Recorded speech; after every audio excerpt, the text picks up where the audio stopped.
Hello everyone, কেমন আছো তোমরা সবাই? আশা করছি খুব ভালো আছো। তো আজকে আমি শেয়ার করছি ধোকার ডালনার একটি রেসিপি। এখানে আমি 400 গ্রাম মতো ছোলার ডাল নিয়েছি, তার সঙ্গে 3টে কাঁচা লঙ্কা আর 1 টুকরো আদা দিয়ে ভালো করে পেস্ট করে নেব। অবশ্যই জল দিয়ে পেস্ট করতে হবে যাতে খুব ড্রাই না হয়ে যায়।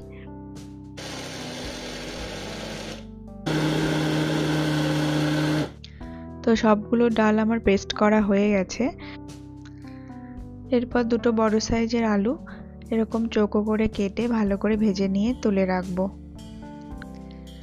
এরপর কড়াইতে সর্ষের তেল দিয়ে মৌরি আর হিং ফোড়ন দেব, দিয়ে ডালের যে পেস্টটা করে রেখেছিলাম সেই পেস্টটাকে দেব।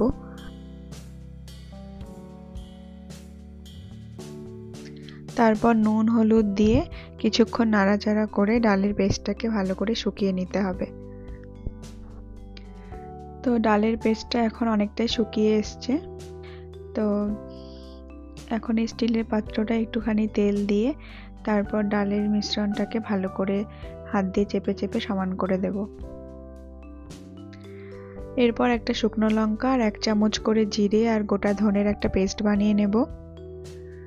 তারপর কড়াইতে তেল গরম করে 5 ফোড়ন, কাঁচা লঙ্কা, শুকনো লঙ্কা, দারচিনি আর তেজপাতা দিয়ে ফোড়ন দিতে হবে।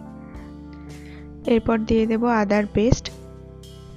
আদাটা ভাজা হয়ে গেলে একটুখানি হিং ছড়িয়ে দেব।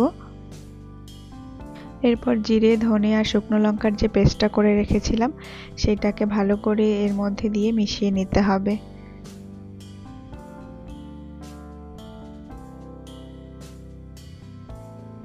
এরপর নুন, হলুদ, কাশ্মীরি লঙ্কার গুঁড়ো দিয়ে ভালো করে কষিয়ে নিতে হবে। তো মশলাটা কষানো হচ্ছে সেই সময়ে আমি ধোকাগুলো কেটে নেব। তো একবারে আমি অনেকটা ধোকা বানিয়ে রাখি, যেহেতু বানানোটা অনেকটা ঝামেলা রোজ রোজ। তো এখানে আজকে অর্ধেকটা রান্না করব আর অর্ধেকটা ধোকা একটা এয়ারটাইট কন্টেনারে করে ফ্রিজে রেখে দেব।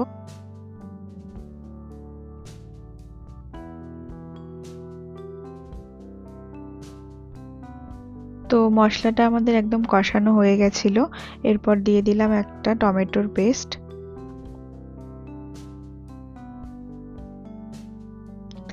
টমেটো পেস্ট দিয়ে ভালো করে কষিয়ে নেওয়ার পর এখানে আমি একটু গরম জল দিয়ে দিলাম।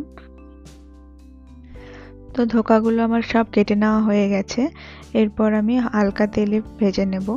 তো এগুলো তেলেও ভাজা যায় বা এয়ার ফ্রায়ারেও ভাজা যেতে পারে।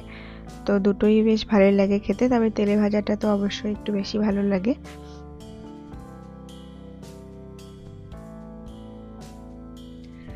তো সবগুলো ধোকা এরকম করে ভেজে নিলাম আর আমাদের মশলা কষাও হয়ে গেছে। তো এখানে এবার ভাজা আলুগুলো দিয়ে ভালো করে কষিয়ে নেব।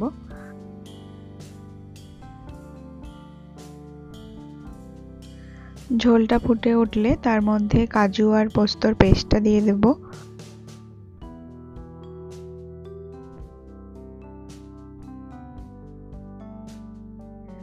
এরপর গ্যাসের ফ্লেমটা অফ করে দিয়ে একটুখানি চিনি, ঘি আর গরম মশলা দিতে হবে। সব কিছু দেওয়া হয়ে গেলে ঝোলটাকে নামিয়ে নিয়ে তারপরে ধোকাগুলো এর মধ্যে একটা একটা করে দিয়ে দিতে হবে।